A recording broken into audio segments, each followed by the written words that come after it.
Queridos amados irmãos, aqui estamos para celebrarmos um culto, o culto divino, um culto para a honra e glória de Deus.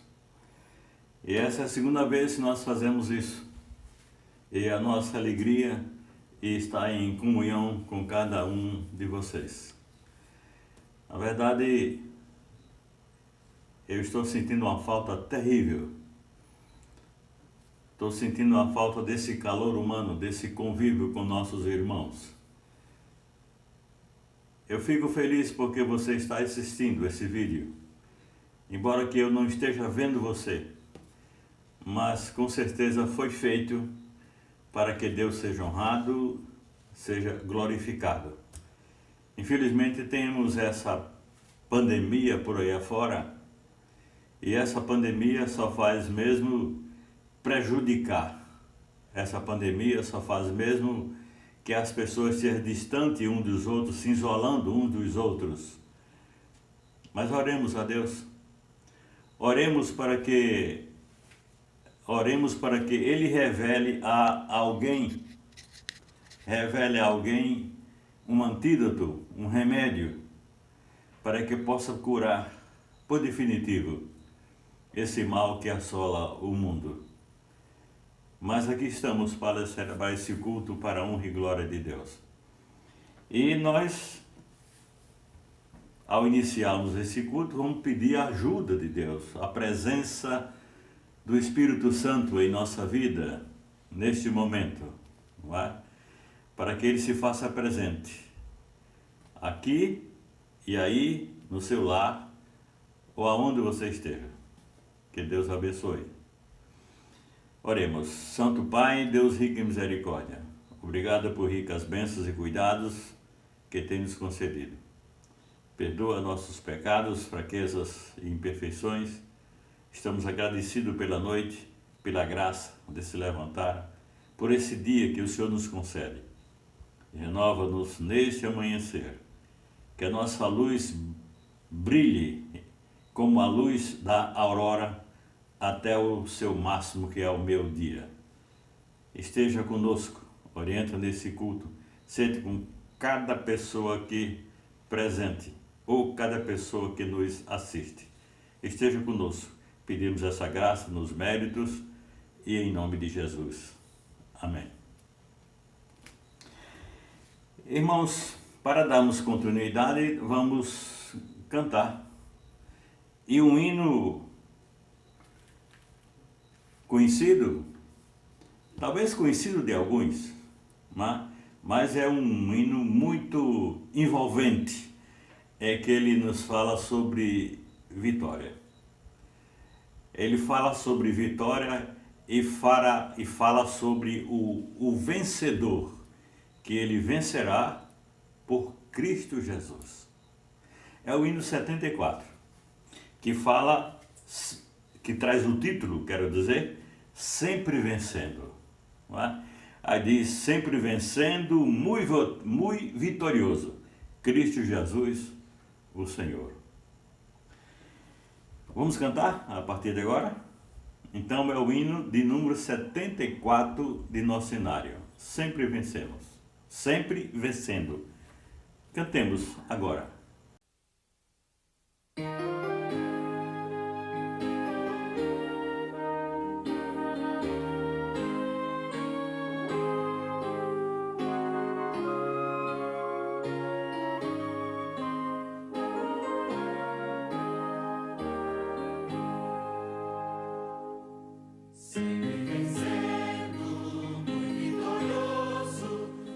Jesus, o Senhor, chefe bendito.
Muito bonito, não, esse hino? Então ele nos impulsiona, ele nos encoraja, ele nos anima, ele nos joga para prosseguir nessa dura jornada, nessa difícil jornada. E nessa jornada, que é difícil para nós, mas é difícil para todo mundo, você sabe disso? O Espírito de Deus está sempre conosco de mão dadas, né? Sempre querendo nos ajudar, e nesse ajudar, Ele está sempre nos impulsionando, nos conscientizando, nos mostrando que a vitória está no fim e esperando também a coroa da vida eterna para os vitoriosos. Essa coroa é para você e Jesus está aguardando. Mas dando continuidade aqui, a gente vai assistir o Provai e Vede. Faz tanto tempo que a gente não assiste, né? Tanto tempo.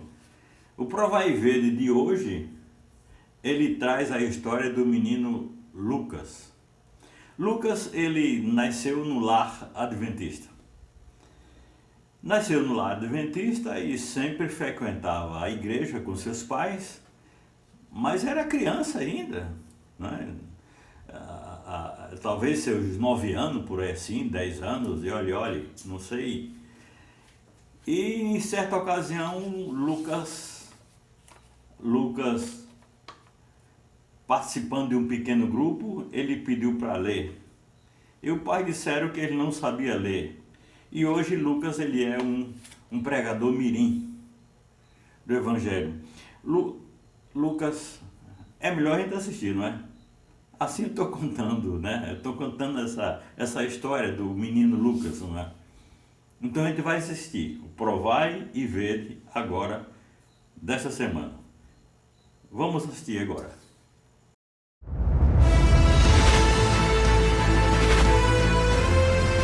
Provai e Vede. História de hoje: desenvolvimento dos dons. Lucas é uma criança muito feliz. Ele gosta de brincar no parquinho, jogar bola com seu pai e, se deixar, fica o dia inteiro na piscina. Nascido em um lar adventista, a igreja sempre fez parte de sua vida. É ali que seu potencial para participar de atividades espirituais se destaca. Sempre atento às programações, ele é motivo de grande satisfação para seus pais. Lucas, porém, apresentava um problema. Tinha dificuldades na leitura e não conseguia acompanhar o ritmo da sua turma na escola. Mesmo assim, todos os dias, ele abria a Bíblia na esperança de ler as palavras. Um dia, ao participar do pequeno grupo em sua casa, algo surpreendente aconteceu com Lucas. Tem como eu ler um texto da Bíblia? Sim, Lucas.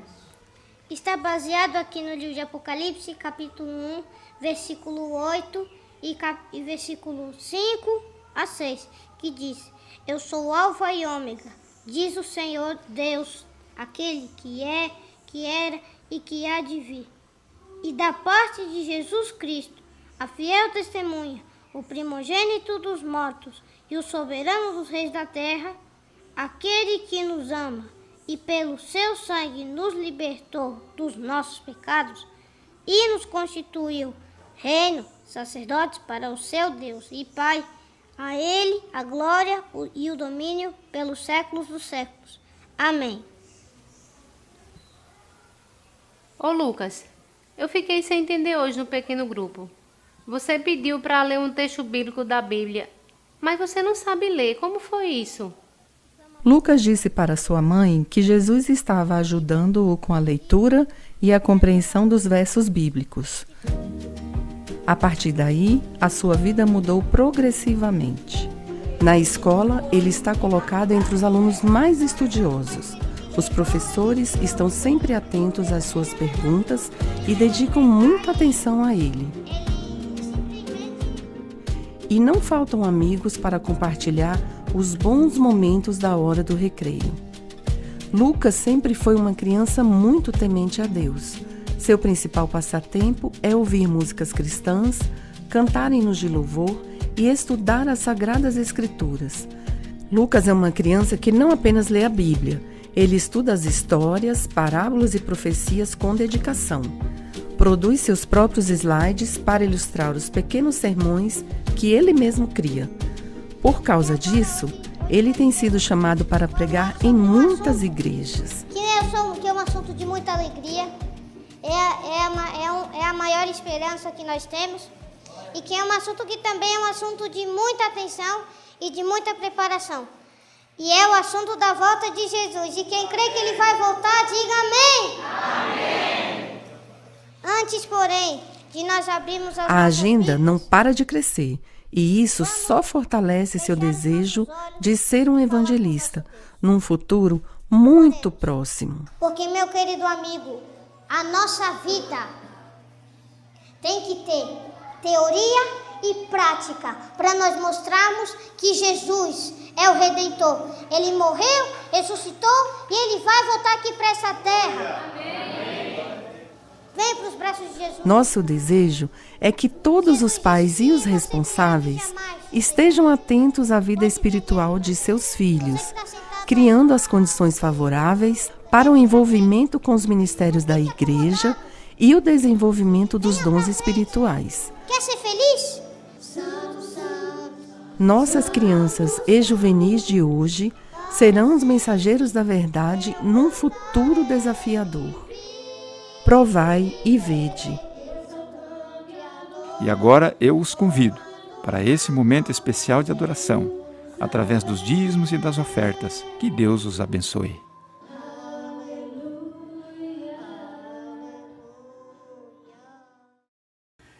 Com certeza você ficou esperançado, né? Cheio de esperança, né? Ver como é que Deus age, ver como é que o Espírito Santo age através de uma criança. E Ele quer agir através de você. Ele quer fazer você instrumento nas mãos de Deus. Instrumento nas mãos de Deus. Ele quer fazer isso. Bom, o assunto de hoje, ele fala sobre esperança e fala sobre graça também. Esperança para um mundo, para as pessoas que estão desesperançadas. E muitos já não têm mais esperança. Não tem mais esperança porque não se encontrou com Cristo. Acha que não tem mais esperança porque as suas forças já saíram. Mas ainda existe esperança para nós. Ainda existe esperança e graça. Ainda existe esperança e graça, mas não por muito tempo. Porque nós estamos vivendo os últimos dias nessa terra. Estamos vivendo os últimos dias porque os sinais estão cada vez mais claros.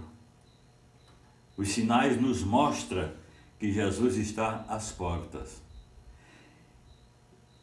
E a base desse sermão de hoje está no livro do profeta Amós, no capítulo 8. E o versículo 11 e 12, muito conhecido nosso, mas assim está escrito: Eis que vem dias, diz o Senhor Deus, em que enviarei fome sobre a terra. Não fome de pão e nem sede de água, mas fome de ouvir a palavra do Senhor. Andarão de mar a mar, de norte até o oriente. Correrão por toda parte procurando a palavra de Deus e não acharão. Queridos, esse período é um período profético, ainda não aconteceu. Ainda está um pouco no futuro, não muito distante, mas um pouco no futuro. Onde Deus diz que vai fazer com que as pessoas sintam falta da palavra dele. Sintam falta. E essas pessoas irão correr de norte a sul, de mar a mar, de oriente a ocidente, e não vai achar a palavra de Deus. Vai faltar pregadores? Não. Ainda vai encontrar-se pregadores por aí afora. O problema é que o Espírito Santo de Deus já tem se retirado dessa terra. De tanto ele insistir com as pessoas, ele se cansou. E a graça de Deus acabou para essas pessoas. A graça de Deus acabou. Mas o que é graça mesmo? Você já ouviu falar demais nessa palavra, né? Graça. Bom, existem pessoas aí que têm por nome de Maria da Graça. Mas também tem Maria das Graças, no plural, não é?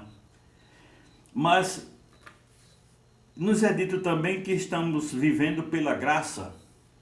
Estamos vivendo no tempo de graça. E muitas vezes você vai comprar alguma coisa no comércio, alguém diz, é de graça. E você vê uma criança bonita, bem vestidinha, aí você diz, que gracinha. Mas o que é graça? Irmãos, a palavra graça quer dizer favor, mas com um acréscimo ainda. Diz que é favor imerecido. A pessoa não merece. A Bíblia diz que o pecado entrou na terra. Os nossos primeiros pais desobedeceram e ali, com aquela desobediência, se alastrou. E nós hoje vemos a consequência do pecado, a consequência da desobediência. E todos nós estamos envolvidos. Quer queira, quer não, nós estamos envolvidos. Mas a graça de Deus está sobre cada um de nós. Não interessa quem seja, se é alto, baixo, rico, pobre, negro, branco, douto, não é? Letrado ou analfabeto, não interessa, a graça é para todas as pessoas. Porque Deus, na verdade, Ele quer salvar todas as pessoas, sem exceção, quer salvar todas as pessoas. Muito bem, mas a Bíblia mostra como viver neste mundo de pecado. Ela ensina, ela não impõe, ela dá a orientação, ela dá as características. É como a igreja verdadeira, né? Tem muitas igrejas por aí afora. E alguém pergunta aí, qual é a verdadeira? E a Bíblia não diz. Ela não diz o nome, mas dá as características. E a gente vai conversar sobre isso em outra ocasião, tá certo? A gente vai conversar. Mas nós estamos falando a respeito de que a Bíblia nos mostra como devemos viver nesse mundo de pecado, porém distante dele. Está escrito aqui na primeira carta de João, no capítulo 2 e o versículo 15. Diz assim, ó: não ameis o mundo, nem as coisas que no mundo há. Se alguém, e qualquer pessoa, amar o mundo, diz a Bíblia, o amor de Deus não está nesta pessoa. Isso é forte, mas é a realidade. Vou repetir. Diz assim, não ameis o mundo. O que é não amar o mundo? É as suas oferendas. Não ame o mundo, aquilo que ele está oferecendo a você. Não ame, não participe dele. Aí diz, se alguém amar o mundo, se alguém participar, diz que o amor do Pai não está nessa pessoa. O versículo 16 diz, porque tudo que há no mundo, tudo que existe no mundo, é a concupiscência da carne, a concupiscência dos olhos, a soberba da vida. Não procede do Pai, mas procede do mundo. Concupiscência. O que seria isso? Concupiscência quer dizer desejo exagerado. Desejo exagerado. Então, as pessoas, quanto mais faz coisas erradas, mas continua fazendo. E às vezes reconhece, às vezes não, e muitas vezes reconhece que está fazendo coisas erradas. E fazendo coisas erradas, está fazendo consciente e ainda permanece no erro. Permanecendo no erro, a Bíblia diz, não ameis o mundo. Isso é um conselho, irmãos. Isso é um conselho. Ao você diz, esse conselho é só para os de fora da igreja? Não. É para principalmente para os de dentro. Por que principalmente para os de dentro? Porque os de dentro receberam luz. E recebendo luz, ele tem que testemunhar lá fora. Testemunhando lá fora, ele está mostrando a graça e o poder de Deus, esse poder que transforma a pessoa. Ele transforma e o pecado ele deforma.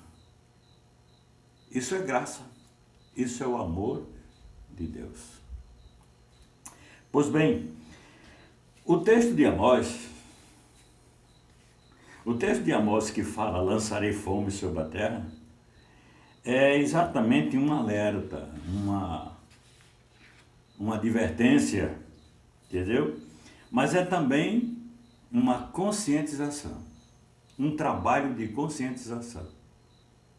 Deus está fazendo isso porque nos ama, irmãos. Ele nos ama, Ele quer salvar todas as pessoas. Ele quer salvar todas as pessoas e não gostaria de perder nenhuma. Não vê aquela parábola das 100 ovelhas?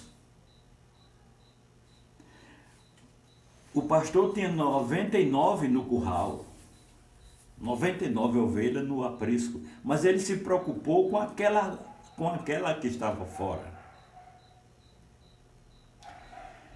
Por exemplo, você quando vai para a feira, você compra, por exemplo, 2 dúzias de laranja. Mas quando chega em casa que você conta, aí você só encontra 23. Ficou uma lá no banco. Você volta para ir buscar essa laranja? Você compra uma dúzia de banana. Quando você chega, conta aqui em casa, você só encontra 11. Tu volta? Não. Você não volta. Você vai perder esse tempo. Mas trazendo isso para a realidade da vida, Jesus ele se preocupa. Ele se preocupa não com essas frutas que eu estou me referindo, mas ele se preocupa com as pessoas. Ele se preocupou com aquela única ovelha que estava perdida. Ele tinha 99, ele podia ficar muito bem satisfeito com essas 99, somente uma. Eu tenho 99, mas não, ele se preocupou. Isso quer dizer que ele quer salvar a todos. Porque todos são criaturas dele. E ele quer salvar a todos. Uma particularidade muito grande. Ele ama você. Ele ama você como se só existisse você. Esse é um amor muito grande e é inexplicável na mente humana. Nós não compreendemos ainda, irmãos. Pois bem, quando diz que lançarei fome sobre a terra, então a gente deve ter fome de ouvir e de viver a palavra de Deus no presente. Deve ter fome de ouvir e viver. Eu quero aprender mais. Devemos buscar mais, nos aproximar mais. E devemos agora dizer o que disse o profeta Isaías. que queres que eu faça? Devemos nos aproximar mais ainda. Mas, irmãos, estamos vivendo os últimos dias da história dessa terra. E ainda existe graça. O pecado se alastra de maneira tal, que nós não compreendemos porque Jesus não voltou ainda.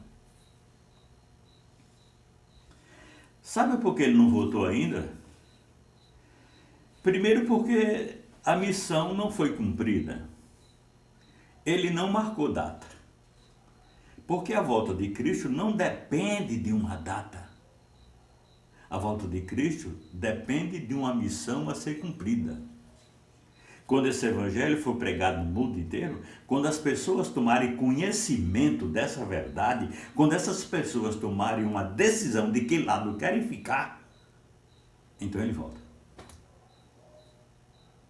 Então, a volta de Cristo só está dependendo de uma coisa: a pregação do evangelho. E nada mais. Mas, queridos, o que é tempo de graça? A gente vai sempre ficar martelando, não é? Trabalhando com essa mesma tecla. O que é tempo de graça? O tempo de graça é tempo de oportunidade que Deus está nos oferecendo. Ele está nos oferecendo nesse tempo de graça, a salvação, a vida eterna, porque Jesus está voltando, irmãos. E muitas pessoas aí, por aí fora, pensam que Jesus vai voltar, acredita até que ele vai voltar, mas pensa que ele vai voltar para fazer uma visita. Não, a volta de Cristo é exatamente o ponto final na história dessa terra. Após a volta de Cristo, eu não digo nem após, eu digo no dia da volta de Cristo, estarão agora decididos os salvos e os perdidos, os que sobem e os que ficam. Porque só existem dois grupos: ou está salvo, ou está perdido, um dos dois. Não existe meia verdade. Meia verdade é uma mentira. Não existe quase salvo. Não existe. O quase salvo é perdido. Totalmente perdido. A porta da graça, ela está aberta para qualquer pessoa, igreja ou religião. Deus não faz acepção de pessoas. Não. Ele ama a todos e quer salvar a todos. Ele quer salvar a todos porque ali está a sua imagem, ali está a sua semelhança, ali está uma partícula de sua vida. Sim, porque ele soprou ele soprou nas narinas de Adão o fôlego de vida. Então, cada um de nós temos um pedacinho da vida de Deus. Ele quer salvar a mim e a você. Pois bem, a salvação é para todos, como acabamos de falar aqui, mas eu quero dizer que essa oportunidade que é oferecida hoje, ela não será eterna não, viu?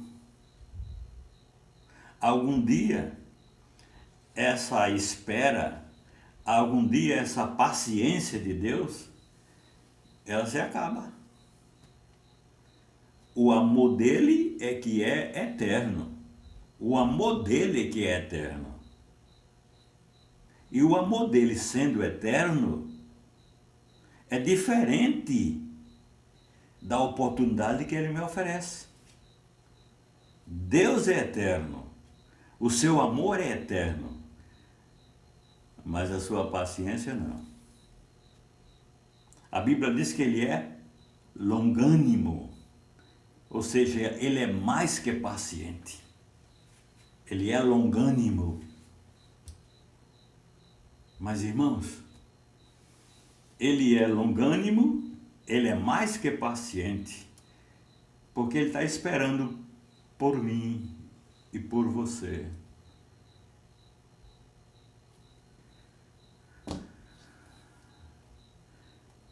Envie esse vídeo para outras pessoas, para que ele possa saber a respeito da esperança, da salvação, da pessoa de Jesus. Sabe, veja o que está escrito aqui. Diz que chegará o momento em que as pessoas irão se lamentar, porque deixaram passar o tempo oferecido. Chegará o momento em que muitas pessoas, quantas? A Bíblia não diz, mas diz que é como a areia do fundo do mar. Então tem muita areia lá dentro. Eu costumo dizer, tem muito caminhãozinho de areia lá dentro. Então são muitas pessoas. Diz que essas pessoas irão se lamentar, porque desperdiçaram, deixaram passar o tempo oferecido. E deixando passar esse tempo oferecido, esse tempo de graça, se perderam. Não tem mais oportunidade nem salvação para eles. Nós temos o exemplo de Noé. Temos o exemplo de Noé, que a Bíblia diz que, assim como foi no tempo de Noé, será também na vinda do Filho do Homem. Diz que no tempo de Noé eles casavam, bebiam, davam-se em casamento, viviam em verdadeira prostituição, não atentava para os ensinamentos da palavra de Deus. O mesmo está acontecendo agora. O mesmo está acontecendo agora. E por acontecer agora, é que a Bíblia diz que está se repetindo. Assim como foi no tempo de Noé, também será nos nossos dias. Então o mundo de Noé era um mundo corrompido. E sendo um mundo corrompido, Deus escolheu aquele homem, Noé, para que pudesse dar a última mensagem de esperança e de salvação para as pessoas. E muitos não ouviram. Quem acreditou em Noé? Acreditou em Noé a sua esposa, os seus 3 filhos e suas 3 noras. 8 pessoas ao todo. Sabe o que eu acho mais interessante nisso aí? É que os irmãos de Noé não foram salvos. Os cunhados de Noé também não foram salvos. Os pais das noras de Noé não foram salvos. E aqueles amigos mais íntimos não foram salvos. Eles desperdiçaram a oportunidade que Deus estava oferecendo através do seu servo Noé. E Noé passou 120 anos pregando a mensagem. 120 anos. Foi uma espera muito grande. Mas mesmo assim, só se salvaram 8 pessoas. A Bíblia não relata, mas muita gente acredita-se que eles disseram que Noé estava louco. Como é que vai construir um barco desse tamanho em terra seca? Será que por acaso vai botar nas costas para levar para o mar? E além do mais está dizendo que vai haver um dilúvio. Nunca choveu. Nunca choveu. É a mesma coisa que está hoje. A gente está falando que Jesus vai voltar. A gente está falando que nós temos um tempo de graça, um tempo de misericórdia em favor dos humanos. Mas de tantas pessoas ouvirem isso e acharem que está demorando demais,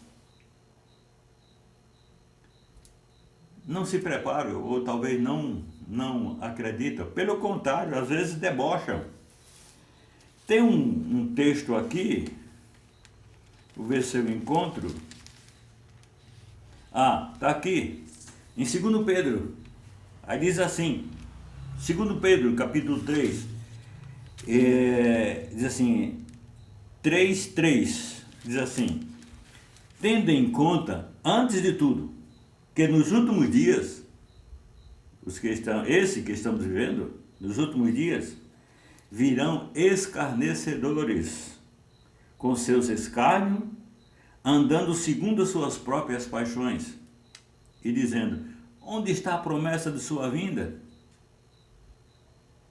Porque desde que os nossos pais dormiram, todas as coisas permanecem como desde o princípio da criação. Então as pessoas debocham. Onde está a promessa? Onde está o cumprimento da promessa? Não disse que ele voltava? Não veio mais não. Pois desde nossos pais, desde nossos avós já diziam isso. E até aqui não se cumpriu. Certa ocasião uma pessoa chegou para mim e disse: esse negócio da volta de Cristo, ele não vem mais não. Ele não veio mais não, porque se algum dia ele aparecer por aqui, o pessoal vai matar ele, a mesma coisa como mataram no passado. Só que tem um pequeno detalhe, né? A Bíblia diz que ele não vai mais pisar nessa terra. A Bíblia diz que ele vai ficar nas nuvens do céu. E de lá vai chamar os seus escolhidos. Mas que ele virá. E ele vai provar para muita gente que não é mentiroso. Ele vai cumprir a sua promessa. Pois bem, para aquela geração, no tempo de Noé, o tempo de graça acabou, terminou. O tempo de graça acabou porque eles desprezaram o ensinamento da palavra de Deus. E agora? Agora esse mesmo tempo está se acabando. E quando acabar, acabou. Estamos no tempo do fim. Mas quando esse tempo do fim,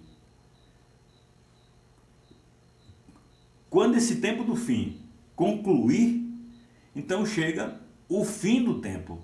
Acabou. Aquelas pessoas no tempo de Noé, que não entraram na arca, perderam-se. Não tem mais perdão para eles nem vida eterna. Pois o mesmo vai acontecer hoje. A Bíblia não relata, mas quem sabe, talvez no último apelo, Noé, na porta da arca, e chamando, convidando a entrar enquanto a porta estava aberta. Mas eles recusaram. Né? Aí depois Noé entra na arca e fecha a porta. Fechou a porta e fechou para aquelas pessoas, fechou para sempre. Sabe o que é que a Bíblia diz? A gente vai ler aqui no livro de Gênesis, no capítulo 6, que diz assim: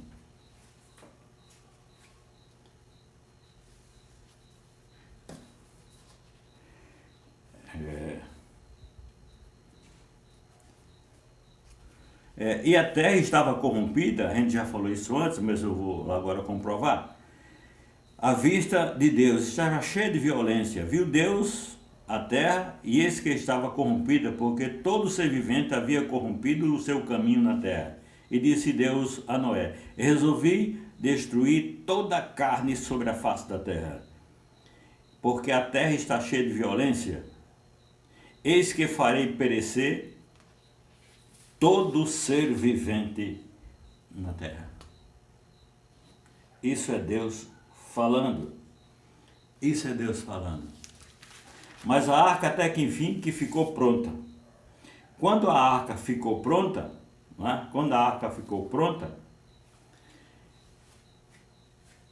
ainda não tinha chovido na terra. Porque só chove hoje porque houve esse dilúvio. Então, do dilúvio para cá é que houve chuva. Antes não chovia. Veja o que Deus diz no capítulo 2, no livro de Gênesis. Capítulo 2, e versículos 5 e 6 diz assim: não havia ainda nenhuma planta no campo, nem do campo da terra, pois ainda nenhuma erva do campo havia brotado, porque o Senhor Deus não fizera chover sobre a terra, e também não havia homens para lavrar o solo. Mas uma neblina subia da terra e regava toda a superfície do solo. Então, à noite caía aquele orvalho, emudecia a terra, e ali a terra era revigorada, mas não chovia. Só veio chover do dilúvio para cá. Pois bem, o pecado fazia com que a população não acreditasse em Noé. O pecado de hoje faz com que a população não acredite mais na palavra de Deus. Não acredite mais. Queridos, diz aqui, o mesmo pecado no tempo de Noé impera hoje. O mesmo pecado. E muitos não acreditam na mensagem da Bíblia. Muitos não acreditam na mensagem da Bíblia. Muitos não acreditam na breve volta de Jesus. Os sinais previamente anunciados e na oportunidade oferecida para a salvação, o pessoal não está mais acreditando.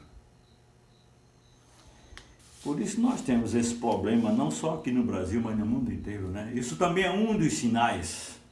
Essa pandemia é um dos sinais. E já atingiu mais de 1,5 milhão de pessoas. Ó, irmãos, oremos a Deus para que Ele se revele a alguém, mostrando um antídoto para acabar este mal. Irmãos, muita gente ouve, mas muita gente questiona a palavra de Deus, o poder de Deus. Pois bem, irmãos, a gente vai e vem, mas sempre volta para o tempo de Noé, porque aquele ali foi um exemplo. Noé fechou a porta por dentro e Deus fechou por fora. Como se sabe, também está escrito lá no livro de Gênesis, no capítulo 7, e o versículo 16 diz assim,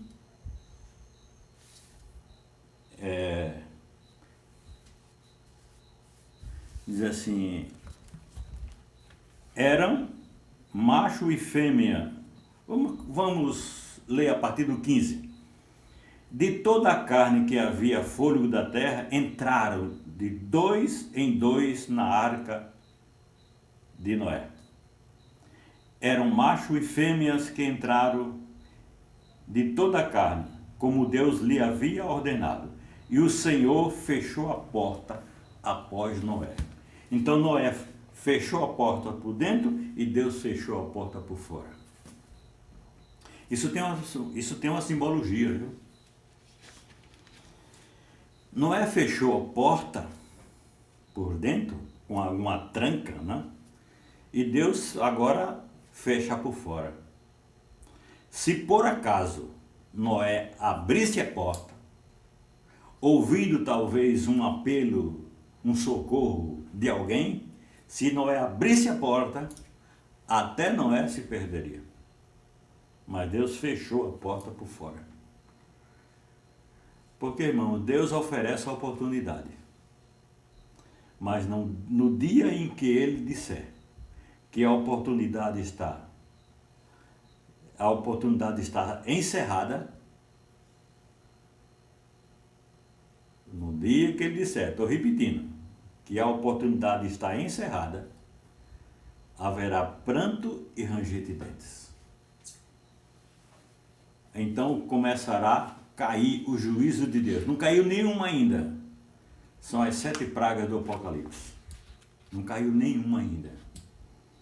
Pois bem, irmãos, a porta aí está aberta. nos diz lá no livro do Apocalipse que a porta que Deus fechar, ninguém abre.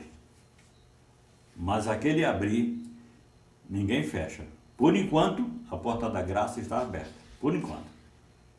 Mas breve ela irá se fechar. Pois bem, diz ainda aqui o texto: chegará o momento em que ninguém poderá mudar de vida. Quem estiver com Deus estará para sempre com Ele salvo. Porém, quem não estiver com Ele estará para sempre fora do seu alcance, estará perdido.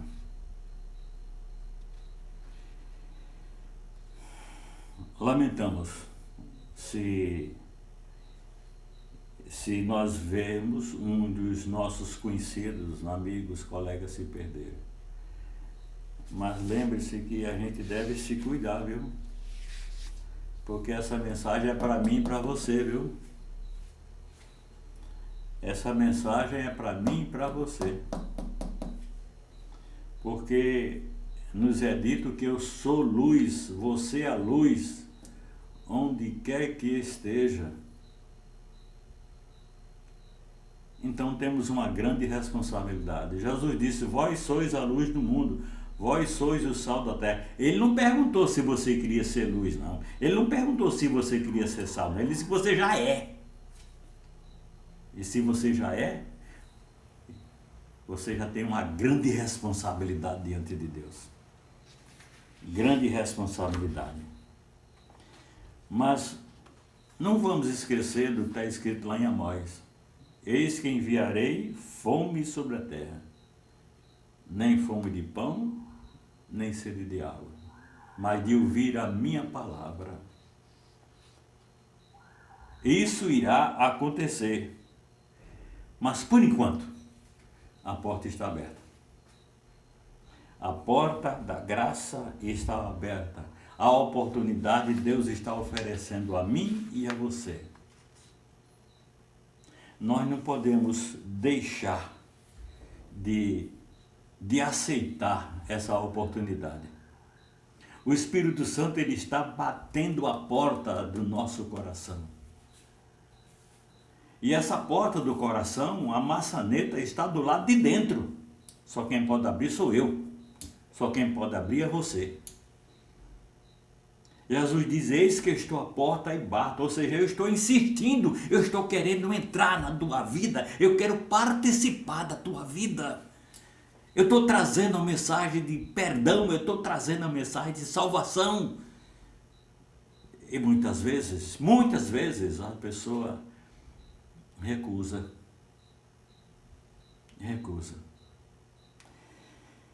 Jesus querido, ele está voltando. Ele está voltando. Ele está querendo salvar as pessoas. Mas ele disse, lá em, se não me falha a memória, é Lucas 18:8, se não me falha a memória, ele disse: por acaso, quando o Filho do Homem voltar, encontrará fé na terra? Ele perguntou. Em outras palavras, ele está dizendo: por acaso, quando o Filho do Homem voltar, encontrará gente esperando por ele? Sim, porque o pecado é tão grande, se alastrou tanto que as pessoas estão agora desprezando o ensinamento e jogando fora a oportunidade. Que não sejamos assim, queridos. Que não sejamos assim. O Espírito Santo apresenta Jesus a mim e a você. O Espírito Santo apresenta Jesus a mim e a você como Salvador da humanidade. Como a única pessoa que teve a responsabilidade, o amor de pagar o preço da desobediência, o preço do pecado. E qual é o preço do pecado? A morte. E ele pagou. Ele morreu para que você não morresse. E alguém diz assim: e no cemitério não está cheio? Ele não está se referindo a essa morte, não. Essa morte aí é uma morte passageira. Ele está se referindo à morte eterna. E para esta morte ele diz: aquele que crê em mim, disse Jesus, ainda que morra, volta a viver. Aleluia. Louvado seja o nome do Senhor. Aquele que crê em mim, ainda que morra, volta a viver. Este é o poder à disposição dos pecadores. Deus chama a mim, Deus chama a você. Mas a decisão está em nossas mãos. Deixa te contar encerrando isso aqui, uma ilustração. Existia uma pessoa numa cidade, num lugarejo aí, que era uma pessoa que era conhecida pelos demais como sábio, como uma pessoa mais inteligente ali do povoado. E todas as perguntas que iriam fazer para ele, todas as indagações que iriam fazer para ele, sempre tinha uma resposta. E as pessoas ali saíam satisfeitas, porque estava sendo orientada por aquele homem, por aquele sábio, por aquele homem de Deus. Mas teve uma pessoa que disse, eu vou ver se eu consigo atrapalhar a mente dele. Aí pegou um passarinho e botou na mão. Aí fechou. O passarinho estava na mão. Aí ele botou a mão para trás. Aí disse, seu fulano, eu tenho um passarinho na minha mão. Ele está vivo ou está morto? Aí o sábio disse, se ele está vivo ou está morto, eu não sei. Porque o moço pensou, se ele disser que está morto, eu abro a mão, o passarinho voa, diz, está vivo. Mas se ele disser, está vivo, né, eu aqui, aperto aqui, e digo, não, está morto. Aí o sábio disse, eu não sei se ele está vivo ou se ele está morto, mas uma coisa eu sei, a decisão está nas tuas mãos. Aí aquela pessoa não sabia se apertava ou se abria a mão para o pássaro voar. Jesus disse para mim e para você, a decisão está nas tuas mãos. A salvação está pronta. A salvação é Jesus Cristo. Mas eu é quem decido. Você é quem decide se aceita Ele ou não. Que Deus te abençoe e que tenha um sábado de paz. Que Deus te abençoe. E até outra oportunidade, se Deus quiser. Amém.